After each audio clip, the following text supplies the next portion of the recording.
Con la solemne entrada de Jesús en Jerusalén, damos comienzo a las celebraciones de Semana Santa de este año del Señor 2019, en el ciclo C.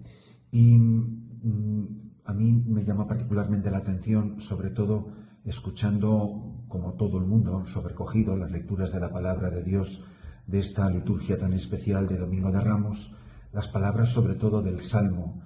En la antífona vamos a repetir una y otra vez las mismas palabras contenidas en el Salmo 21, que es el salmo que da el sentido general a toda la liturgia de este día. Dios mío, ¿por qué me has abandonado? Al verme se burlan de mí, hacen visajes, menean la cabeza, y las mismas palabras que dice el Salmo, que son las palabras que se van a cumplir en el Monte Calvario, como las vamos a escuchar ahora o hemos escuchado en el relato de la Pasión.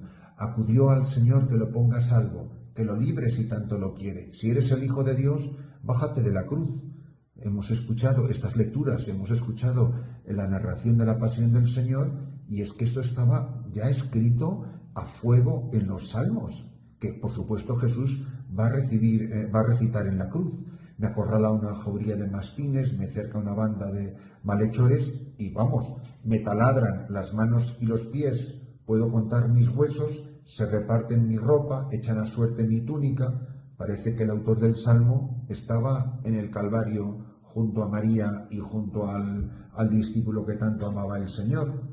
Reparten mi ropa, echan a suerte mi túnica, pero sé que no estoy solo, sé que Dios, el Padre, está conmigo. Pero tú, Señor, no te quedes lejos, fuerza mía, ven corriendo a ayudarme. Y así es como el tono general de todo este día de la liturgia que da comienzo a la Semana Santa.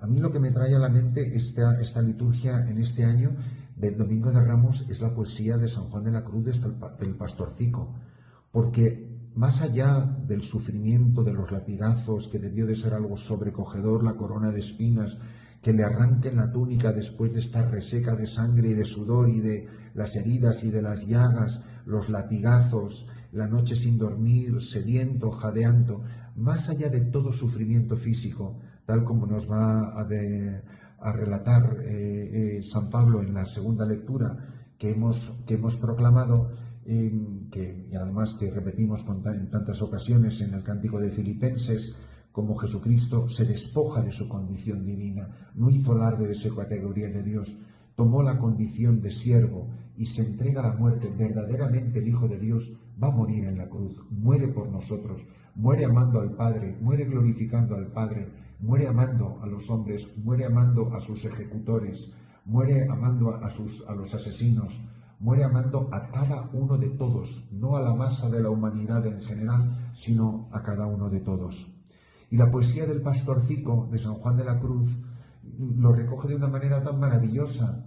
Un pastorcico solo está penando, ajeno de placer y de contento, pero tiene su pensamiento puesto en su pastora, y la pastora es la Iglesia, y le duele el corazón, el pecho del amor muy, muy lastimado. ¿Por qué sufre Cristo en la cruz? Por los latigazos, por las llagas, por los clavos. No llora por haberle amor llagado, no le pena verse así afligido, aunque en el corazón está herido. Esta es la clave. Dice, mas llora por pensar que está olvidado. Llora por pensar que este sacrificio supremo del Hijo de Dios no vaya a servir para nada. Que para muchas personas no va a servir para nada. Que muchos corazones se seguirán cerrando a la luz, se seguirán cerrando a la palabra, a la vida, a la salvación ganada por Jesucristo. Que solo de pensar que está olvidado de su bella pastora, solo de pensar que la Iglesia no sea consciente del amor que le tengo, que hoy haya millones de personas que se llaman católicos, que están bautizados y que sin embargo están olvidados de lo que Jesucristo está haciendo en la Pasión que acabamos de narrar en este Domingo de Ramos y que volveremos a narrar en Viernes Santo. Que solo de pensar que está olvidado de su bella pastora, con gran pena se deja maltratar en tierra ajena. Y dice el pastorcito, ay desdichado de aquel que de mi amor ha hecho ausencia, pobre de aquel, grita, está en exclamaciones, pobre de aquel, dice Jesús, que se haya olvidado de mi amor, Pobre de aquel que viva la Semana Santa como si yo no hubiera entregado la vida por ti, como si yo no te hubiese abierto las puertas del paraíso, como si yo no te hubiera rescatado de las garras del abismo, del poder de Satanás y del dominio de la muerte. Ay desdichado de aquel que de mi amor ha hecho ausencia. Pobre de aquel que se olvida de Cristo, del amor de Cristo, del sacrificio de Cristo, de la muerte, de la pasión de Cristo, y no quiere gozar mi presencia. No es escupir en un crucifijo, no es decir Jesús te odio, no, es de todo aquel que se ha olvidado de Cristo, que se ha olvidado del amor de Dios, que se ha olvidado de la pasión del Señor y no quiere gozar de mi presencia, para quien yo no estoy presente en su vida. Habrá gente que vaya a los oficios de Semana Santa, pero en realidad Cristo no está presente en su vida. Y el pecho por su amor muy lastimado. Y termina diciendo maravillosamente, y al cabo de un gran rato se ha encumbrado, se ha subido en un árbol donde abrió sus brazos bellos.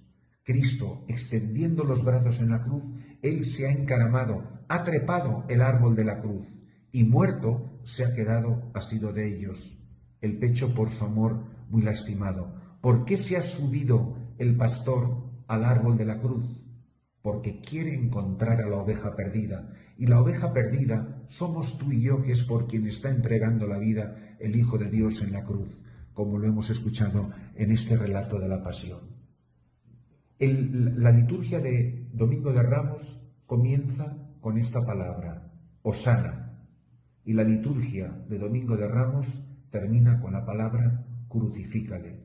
Eso somos nosotros, con estas dos palabras, gritadas por la misma multitud a pocos días de distancia, se resumen todos los acontecimientos de esta liturgia de este domingo.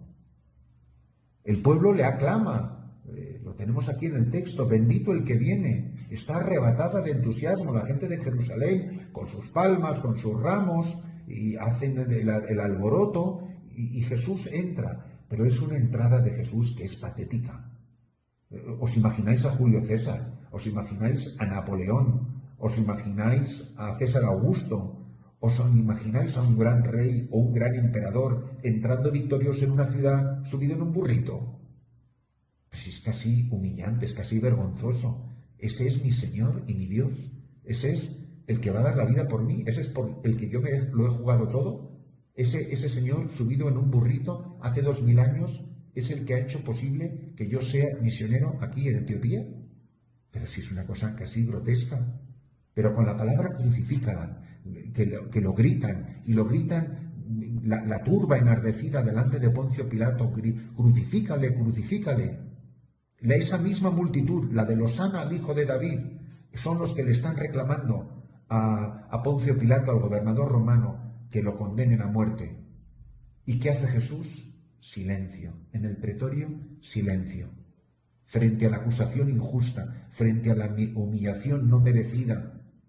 Y por eso, este Domingo de Ramos, esta celebración, que comienza con Hosana y termina con crucifícale, sin embargo, hace posible que la palma del triunfo y la cruz de la pasión no sean contradictorias, que las palmas de Hosana y la cruz de la pasión no están enfrentadas, sino al contrario, es parte del proceso de este misterio que queremos proclamar al mundo entero, especialmente nosotros los que estamos aquí en misión.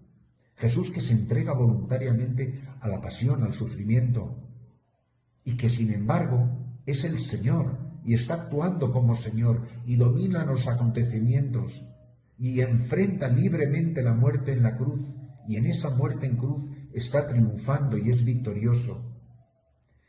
Cuando se va escrutando la voluntad del Padre y Cristo haciéndolo comprende que ha llegado la hora y lo acepta esta hora en la obediencia libre del Hijo de Dios, con amor infinito para cada uno de todos.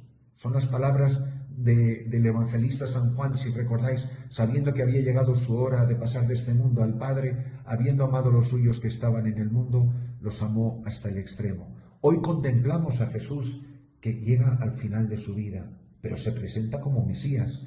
Yo soy el Mesías esperado de vosotros el pueblo, aunque me estéis rechazando y gritéis crucifícame. Yo soy el que fue enviado por Dios. Yo soy el que viene en su nombre y trae la paz, trae la salvación. El problema es que la trae la paz, trae la salvación, trae la justicia, trae la reconciliación de una manera inconcebible, incomprensible. Esto no es lo que la gente de su tiempo esperaba. Por eso, recordad cómo la obra de la salvación, la obra de la liberación que realiza Jesús es la que va a durar por los siglos, porque no se apoya en ideologías ni en situaciones contingentes o efímeras. Por esto la Iglesia, que cree con toda su firmeza, aunque sea invisible, no se cansará de proclamarlo y de alabarlo y glorificarlo en su sacrificio en cruz. Por eso, cuando nosotros decimos Hosana, bendito que viene en el nombre del Señor, lo estamos diciendo sí, pero no como aquellos que 5 minutos después van a decir crucifícale, sino después a través de la luz de la gloria de la Pascua, a través del poder de Pentecostés. ¿Qué es lo que hace este Evangelio? Pone delante de nuestros ojos las escenas terribles de la pasión de Jesús, su sufrimiento físico, su sufrimiento moral. Dios mío, el beso de Judas, el abandono de los discípulos, el proceso vergonzoso en la presencia de Pilato, los insultos, las mofas, las risas, las burlas, los escarnios, la condena. Luego todo ese Vía Crucis que tantas veces nos hemos rezado y terminar en una cruz. No hay final feliz, no hay final tipo Hollywood que al final aparece el héroe con 2 pistolas y mata al malo y se casa con la chica. No, no es final feliz como Abraham, no es final feliz como Job, no. El final es en la ignominia de la cruz y en la gloria de la cruz. Pero el sufrimiento sin duda más misterioso, vuelvo a donde empezamos, Dios mío, ¿por qué me has abandonado? Es un grito fuerte, poderoso, y después viene la muerte. Y de todo esto, ¿por qué ha sido? Y me he fijado, y os lo leo, en una frase del prefacio de hoy, que es muy iluminador. Dice, Cristo, siendo inocente, se entregó a la muerte por los pecadores y aceptó la injusticia de ser contado entre los criminales. De esta forma, al morir, destruyó nuestra culpa y al resucitar fuimos justificados. Por eso, que el sentido que nos quede al marchar de la Iglesia, sobrecogidos por estos acontecimientos, que sepamos expresar nuestro agradecimiento, nuestro amor a Jesús, que se sacrificó por nosotros. Él es el siervo de Yahvé, el siervo sufriente, que inocente cargó con mis pecados, uno por uno, de los que me acuerdo ahora mismo y de los que no me acuerdo. Es el siervo de Dios, que ya lo dijo el profeta Isaías, el que ofrecía su espalda para que le golpearan, el que no ocultó su rostro ni a los insultos ni a los salivazos. Pero la Iglesia, cuando escucha este pasaje de la Pasión, tampoco se fija solamente en los sufrimientos de Jesús, por mucho que se acerque a ellos con emoción y verdadera confianza en este misterio, sino que los está leyendo ya a la luz del Señor resucitado, a la luz de la Pascua, que nos hace descubrir lo que significa la Pasión. Por eso aquí aparece la gloria del crucificado, o el crucificado que en la misma cruz ya está siendo glorificado. Jesús no entendió la vida en la tierra como buscar el éxito, buscar el poder, hacer carrera, o como ser superior a los demás, o tener éxito, ser un hombre de éxito, ser una mujer de éxito. Él no buscó nada de eso. Al contrario, lo que hace Jesús, renunciar a los privilegios. Su mayor privilegio es su igualdad con el Padre, el tomar la condición de siervo, haciéndose uno de nosotros, el obedecer al proyecto del Padre que le encamina hacia su hora incomprensible, que es la muerte de la cruz. Por eso esto tiene que reorientar mi existencia. Y por eso a los discípulos, a nosotros, a la Iglesia, nos está dejando una enseñanza. Nos está diciendo que si el grano no cae en tierra y muere, queda infecundo, pero si muere, da mucho fruto. Yo como sacerdote me tengo que preguntar, incluso los éxitos pastorales, Si a lo mejor el Señor lo que me ha traído a mí a la misión es a fracasar. Si a lo mejor a mí me han hecho obispo para fracasar, para vivir, morir en el desprecio, en la ignominia, en el olvido, para vivir a lo mejor marginado, rechazado. A lo mejor me apartan del sacerdocio, del episcopado o de lo que sea por una calumnia. ¿Yo cómo lo afrentaría? ¿Como Jesús frente a Pilato o dando puñetazos? Y por último, os invito a leer, yo trato de leerlo todos los años, por lo menos algunos párrafos, de esas meditaciones impresionantes de el padre Joseph Ratzinger, porque era solo eso, cuando las escribe en, creo, 1968, esas 3 meditaciones que son impresionantes, solamente el título, que se llaman La angustia de una ausencia, que es precisamente lo que proclama Jesús en el Salmo 121 colgado en la cruz: Dios mío, ¿por qué me has abandonado? Y él hace un diagnóstico con la inteligencia y la sabiduría de un hombre de Dios impresionante, donde empieza a decir en aquellos tiempos, imaginaros ahora, si no son de actualidad sus palabras, si este siglo XX, ahora nuestro siglo XXI, no empieza a parecerse precisamente a un permanente Viernes Santo o peor aún, un Sábado Santo. Es decir, el día de la ausencia de Dios, el día en que todos de alguna manera somos ateos, porque si Dios ha muerto, pues comamos y bebamos que mañana moriremos. Si hemos conseguido encerrar a Dios en las frías entrañas de la tierra y hemos puesto una pesada piedra delante del sepulcro para asegurarnos de que Dios no vuelva a incordiarnos jamás y nosotros sentarnos en el trono de Dios como si fuéramos pequeños pantocratos, pues que cada uno se para a pensar. ¿No se parece el mundo en el que vivo a un permanente Sábado Santo? En la política, en el mundo del trabajo, en la calle, en el ocio, en la vida familiar. ¿Dónde está Dios? Dios mío, ¿por qué me has abandonado? O dicho al revés, Dios mío, ¿por qué te hemos abandonado? Nuestra vida entre un hosana y un crucifícale. ¿No será que te hemos abandonado nosotros a ti?